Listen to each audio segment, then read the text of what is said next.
listening to the Reformand Initiative podcast, where we analyze and discuss Roman Catholic theology and practice from an evangelical perspective. Today's a good episode. It's a special episode because this is the last episode of our first season, episode number 20. And we praise God for how he's used this podcast in your lives, and we pray that he will continue to use this podcast in the lives of other people, in the lives of the Evangelical Church. So I'm sitting here as usual in the city center of Rome with Reed Carr and Leonardo De Chirico, my co-host. Gentlemen, how are you doing? Well, thank you. Yep, well, and glad to be together again. Yeah, so we've learned quite a bit in regards to podcasting this season, wouldn't you say? Yeah, still have a lot to learn, but we have learned a lot thus far. Yeah, it was off to a rough start at first, but we're glad to offer this important episode to you today, where we're going to talk about a very important person in modern history, someone by the name of Karol Wojtyła. Now, that name might not be familiar to any of you. Reed, why don't you tell us why that name should be familiar and why it's important and what it has to do with our episode today? My guess is if most of our listeners could see the name written out that you just said, it might be, maybe there'd be more people that would recognize who it is. The Polish last names are famous for being difficult to pronounce, but yeah, Karol Wojtyła was better known as Pope John Paul II. And so, yeah, we're ending season 1 on an episode of him. If you may have come across some articles about him, the reason that there are some articles appearing about him is because it's this year is 100 years since his birth. He was born in 1920 near Krakow, Poland. And as Clay said, not many people would not know who or recognize the name of Pope John Paul II. He's one of the most influential people in the 20th century for sure. He was Pope from 1978 up until his death in 2005. So we're talking about 27 years and led the Catholic Church through a lot of changes. He was influential in implementing or beginning to implement many of the thoughts of Vatican II theology and many changes in the world, social, ethical, you name it. He led the church through it. And Leo has a short article on him that will be coming out too. And there's been, Leo, you point out well that there's just been many, many biographies written on John Paul II, which attests to him as a figure and the importance and the roles that he played in the 20th century. How many biographies have been written on him? Would you have any idea? Well, dozens, and because he's one of the major figures in not only Roman Catholic contemporary history, but also general history. I think it is widely recognized that he was very influential in the whole fall of the communist regimes in the Cold War, after the Cold War, and being a Polish pope, coming out of one of those and being very outspoken against it. He was, it is accredited to him having an important role in facilitating the process of the dissolution of the communist regimes. So. And his voice was a valid one, because if we think about him being born near Krakow in 1920, which would have made him a young man, when Hitler and Stalin were at arms, and just all that he lived through and saw as a young man, which would have influenced his. Yeah, and also he was the first pope who actually interpreted the global figure of the role of the papacy, of the pope. I mean, Pope Paul VI was also did some traveling. He visited Constantinople. He visited Jerusalem, but still within the Mediterranean. Pope John Paul II was the one who actually traveled all over the world, visiting the 4 corners of the world, and so expanding, stretching the influence, the visibility of the Pope beyond European borders. And so making him, and it was a very long pontificate, so unusually long, from 1968 to 78. 78, yeah, to 2005. So unusually long for an average pontificate. So a trendsetter, shaping the Catholic Church and the papacy, and being a leading figure not only in church politics but in world politics, and so being also a major player in significant debates in society, in ethics, religion, the interplay between religion and ideologies, and so on. So this shows the importance of his life and the interest that it raised, and still it is raising in different parts of the public opinion, not only the religious Catholic public opinion, but also the wider public opinion. Our objective today is to provide a very fair, a balanced and truthful look at his life, especially as the Pope and his role as Pope and leader of the Catholic Church. Most people you mention his name, and there's the tendency and the desire to just look at all the positives of his life and underscore what he did and what he accomplished, rightly so. Oftentimes, however, neglecting the aspects of his Mariology, for example, or the theology that was very influenced by Vatican II that shaped his papacy and the way he led the Catholic Church. So there's definitely the desire to examine that aspect of it while being, as we said, fair and truthful and balanced. I think there's a strong tendency, especially going all the way back to our first episodes, of taking a very atomistic approach to understanding John Paul II's papacy and highlighting the aspects that we like about it and extrapolating them out and celebrating them and putting them on a pedestal while disregarding other aspects, maybe his strong Mariology and devotion to Mary and the adjectives he used to describe her as something we can just set aside, but failing to recognize that was all encompassed. It's impossible to separate the two, and that they must be understood as being together and part of the theological system that is the Roman Catholic Church. Yeah, he was very involved in what people often refer to as being the culture wars of the 70s and 80s. And much of the evangelical interest in present-day Roman Catholicism came out of those culture wars because of the strong influence of secularism on Western societies, leading to the implementation of euthanasia, abortion, genetic engineering, and so on. John Paul II stood firmly against those trends and being a player in the culture wars of the day.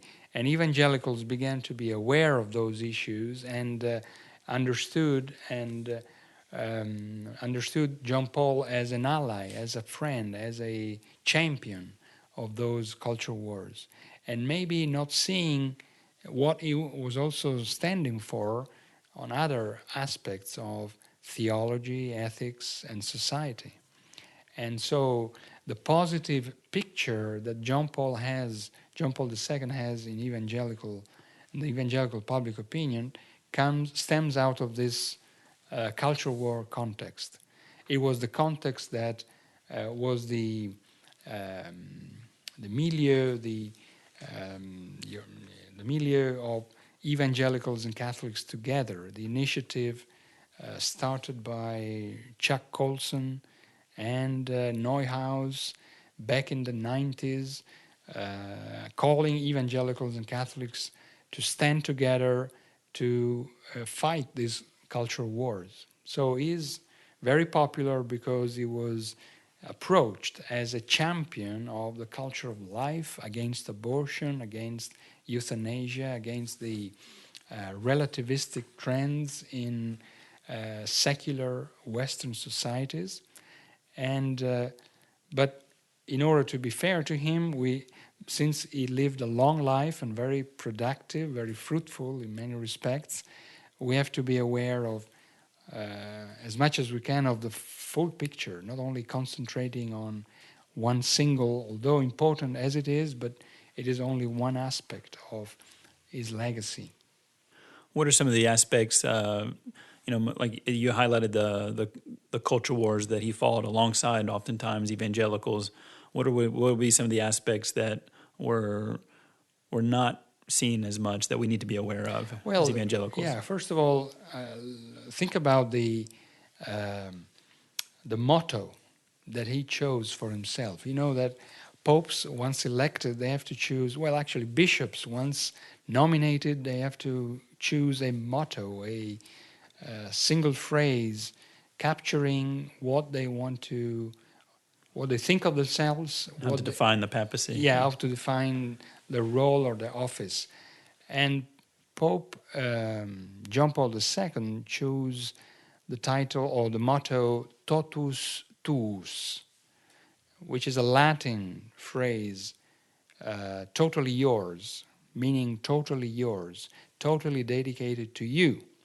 You might think that this is expressed to or directed to God or Christ or the Trinity, but you're wrong if you think this way, because John Paul II addressed this motto, indicated that he wanted to live for Mary, totally yours, totus tuus, totally yours, totally dedicated to Mary, living his own life for Mary, on the basis of Mary, towards Mary, in the care of Mary, in the company of Mary, having Mary always alongside, always together with him. And so that shows light, or sheds light, on the often referred to as the Christ-centeredness of John Paul II. He was Christ-centered because he spoke about Christ, of course, but always in the context of this Mariological devotion or Marian devotion, which was so deep to be written in his own personal motto. And it was not only a motto, he actually displayed his Mariology, his Marian devotions, his Marianism in a thoroughgoing way, on a daily basis. Every single homily, every single document, every single speech contained references to Mary. So that Christ-centeredness needs to be read in the light of this Marian-centeredness. And for John Paul II, the two were not in conflict, were totally in agreement. But the point is this a biblical agreement? Can you be Christ-centered in you being Mary-centered at the same time? Is it not the centrality recognized to Christ something that needs to be considered as being really central and not co-central together with other commitments? You mentioned his the Marian influence on his title, and then is being evident in all of his encyclicals. Like, what are some other ways that we would see the Marian influence practically played out in his life? Well, for example, he was the Pope who ended the millennium and introduced the Catholic Church to the new millennium. So the whole 2000 Jubilee, he thought of it as a important event to reaffirm the message of the Catholic Church and to launch it into the new millennium. Now, around those Jubilee, the first act that he performed in the new millennium was to dedicate the whole world to Mary. So it was the dedication of the world to the care and protection of Mary. And that shows the fact that his first thought in thinking about the new millennium was to make sure that Mary was in charge. Secondly, he was also very much into the secrets of Fatima, the Fatima apparitions of Mary. You know, those apparitions taking place in Portugal, and some of them being hidden to the public. And so he knew those secrets, and he oftentimes made reference to them as being the guiding prophecies for the day. He also, as he was also The attempt on his life. he suffered this attempt on his life, and he attributed his survival to the intervention of Mary. So he thought of Mary as being a player in historical events, personal events, church events. He thought of Mary as being an active player. So his way of divine providence was very blurred, biblically speaking, if not totally mistaken. Yeah, heretical. And thinking of Mary as the major player in his personal life, in historical events, in world affairs. And so you see this Marianism punctuating his life and pontificate, and being the common thread. So everything we say about his Christ-centeredness needs to be read in the light of his Marian-centeredness. Which was on full display. Yes. It was not hidden. It is not something that you have to be very careful to look at it, because it's very apparent. It's there. The problem oftentimes is that we don't see it, or we don't want to see it, because we want to underline the so-called commonalities. Well, I mean, going back to 1987, he wrote the encyclical, one of his more well-known encyclicals, Redemptoris Mater, which is the Redeemer, the Mother of the Redeemer. What was that? What's the contents of that encyclical? That was a very telling encyclical, because there he provides basically a biblical theology centered on Mary. The retelling of salvation history from the Garden of Eve to the new heavens and the new earth, centered on Mary's role. So basically is a retelling of the gospel in Mariological lenses. That's what it is. And it is not Christ-centered. It is Marian-centered. Of course, according to him, the two things are not in conflict. But from a biblical point of view, Mary is not at the center of salvation history. It is Christ who is the pinnacle, is the one uniting salvation history and being the center of it. So here's a question in light of what you just said, and also earlier we said here's where the strong tendency is to see the atomistic approach to John Paul II and downplaying this very Mary-centered theology and elevating the Christ-centered theology as if we could separate the two.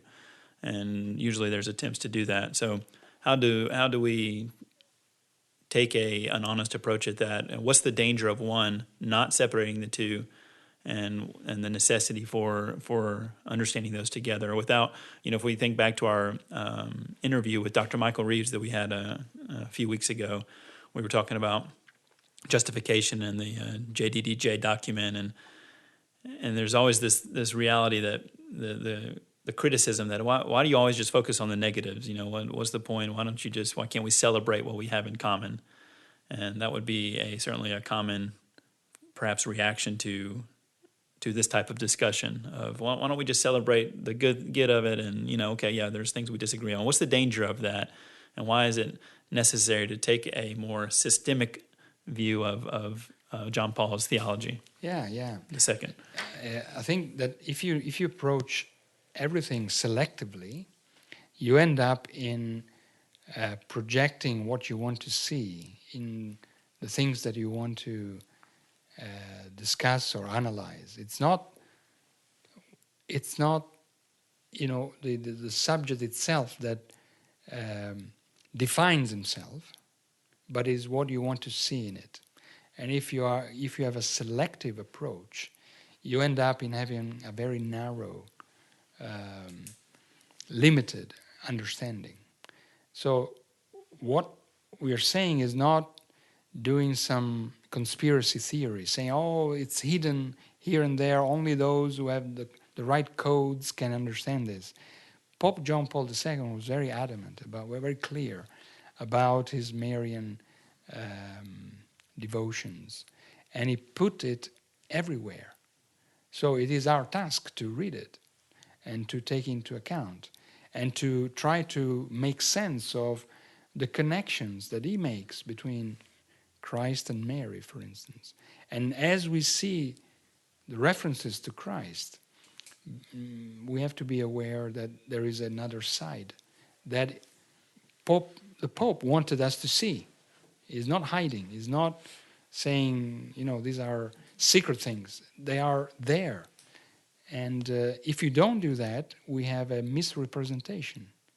We have a caricature. We have a projection of what is not there. It is according to our own image and picture, but not according to a fair description of him himself. I think that misrepresentation is key to again responding to that question. Well, what's the point in pointing out his devotion to Mary? Why don't we just highlight the positives? Is that it's subtle, but if you just highlight the Christ-centered aspects of it with neglecting this, then you give a false image, really, of what his papacy was about, what Roman Catholic theology is all about. When we say at the Reformation Initiative that Roman Catholicism is a severely flawed theological system, well, we have to talk about the whole package. We have to look at it as a theological system. If we take John Paul II's theology, for example, and separate it as if the two were unrelated, then we have a misrepresentation of not only what he believed, but what the Roman Catholic Church teaches, and it can be misleading to someone who may be exploring the faith. What's Catholicism about? What's Evangelicals? What should I believe? And so, if there's only this aspect of the Christocentric, elevated, then it provides a false image, and then someone goes down the road and realizes the Marian devotion aspect of it, then it's okay. I guess that's okay. And so there's the necessity of. Yeah. If we want to approach John Paul II, one way of doing it is to read the 14 encyclicals that he signed and wrote, not just one. Many evangelicals, they say, the Evangelium Vitae, the encyclical on ethics, on bioethics, life issues, abortion, the end of life, and so on. That's very important. Yes, that's one. But there are other 13 encyclicals. One of them is on Mary. Another one is on the Eucharist being the center of church life, reinforcing this Catholic idea that grace comes to us through the sacraments of the church, and the sacraments of the church represent the presence of Christ, the living Christ embodied in the institutional church. So carrying the traditional, although renewed teaching of the Catholic Church, and this is John Paul.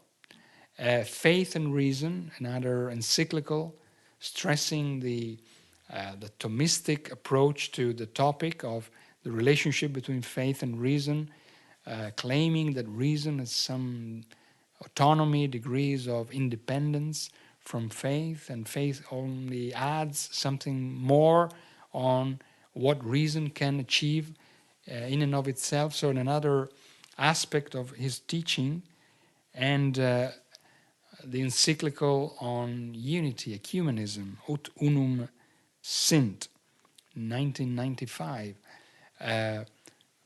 calling all Christian churches and movements to come together under a revised, renewed structure of the papacy, not recanting it, not renouncing it, but showing the willingness to change some of the peripheral aspects of the papacy in order for other Christians to come under it. So that was also John Paul II, reaffirming traditional Catholic teachings with regards to the Eucharist, the papacy, Mariology, the sacraments, and as well as affirming, the good points on life issues. So we have to be fair in understanding the whole that he wrote, that he stood for, and trying to see the connections in his own terms, and then, make an assessment. So wrapping up this discussion and kind of summarizing everything that we've said here, as we as evangelicals look at the life and reflect on the life of John Paul II, what is his legacy and how do we understand it through evangelical lenses? Well, certainly, as we said earlier on, it's a major figure that we have to come to terms with. Otherwise, we cannot understand post-Vatican II Catholicism. But we have to do it properly, not selectively, not randomly, not atomistically. We have to do it systemically, historically, in an informative way. And so one way would be to read not only bits and pieces of the good phrases, but to read more extensively what he wrote in terms of encyclicals, in terms of the catechism of the Catholic Church. Under his papacy, the Church launched this idea of gathering together the full teaching of the Catholic Church, which is still valid today. So he was a great enforcer of the Catholic faith, the whole of it, not parts of it. And if we want to come to terms with his legacy, we have to be fair and honest to him and to do our homework, not only being impressed by the cultural wars context, but also being aware of his theology, his legacy, his devotions, his passions, his commitments, which cannot be simply labeled as biblical and Christ-centered. He is a very complex figure. That's what I want to say. It is not an easy person to put in a box, saying, oh, he was a Christ-centered man, leader. That's very simplistic, oversimplistic, and not fair to his own work. We need to develop a more accurate and informed understanding of his legacy. And this is something that is something of a homework that we need to do as evangelicals. So far, we have focused on bits and pieces of John Paul II. Those who were more familiar with our own concerns and anxieties. But there are other aspects that are missing around the table of our discussion that need instead to be taken into consideration. Yeah, and I think that what we said here about Pope John Paul II it's helpful because it's so applicable to pretty much every other aspect of Roman Catholicism, whether it's a theological doctrine we're discussing or a figure such as John Paul II, that it's needs to be understood in its wider picture, and the full picture needs to be understood and known. But I think that's a fitting way and great way to wrap up the first season of the podcast. It's exciting to have 20 episodes under our belt and what we've learned in this first season, and we'll take the summer off And that doesn't mean we won't be attending emails or reading those. So we really, really appreciate those of you who have, written us or given us, feedback. Or again, if you have questions and if you have a subject that you'd like for us to discuss that would help you better understand Roman Catholicism, then we're very happy to receive those emails. But at least from me, thank you for your support and listening for this first season, and we're excited to put together a plan for season 2 this summer. Yeah, and if you'd be interested in supporting the work of the Reformanda Initiative, we should have an announcement at some point during the summer on how you can do that. We have been established as a non-prof organization, and so soon we'll be able to receive donations that would be tax deductible for example, our listeners in America that would like to partner with the work that we're doing here. If you want to partner with us right now, send us an email. We'll go ahead and tell you ways that you can support the work that God has provided for us to do here. One last thing before we go, Leo has 2 great resources that have been published by Christian Focus. In 2017, Leo, your book, A Christian's Pocket Guide to Mary, Mother of God, ? Was published. So as you've listened to this podcast and you thought to yourself, hey, I need to understand more how Mariology developed and what that means within Roman Catholicism, that's a great resource. You can find it on Amazon and other online bookstores.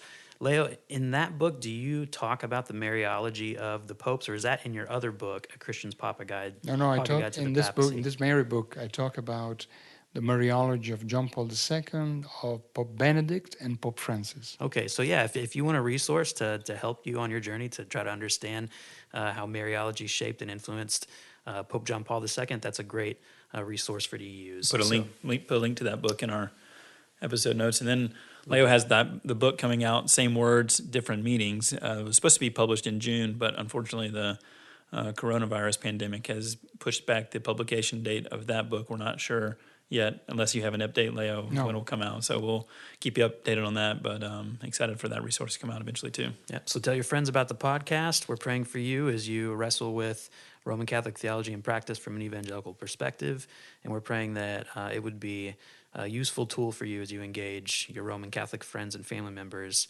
with the gospel of grace. We pray for God to move in those conversations and that you would be equipped and informed. So follow us on Facebook at Reformanda Initiative, on Twitter at Reformanda Rome, and obviously our website, www.reformandainitiative.org. You can find articles and resources and a form if you want to contact us. So have a great summer, and we'll wrap up season 1 saying, as usual, from Rome, God bless.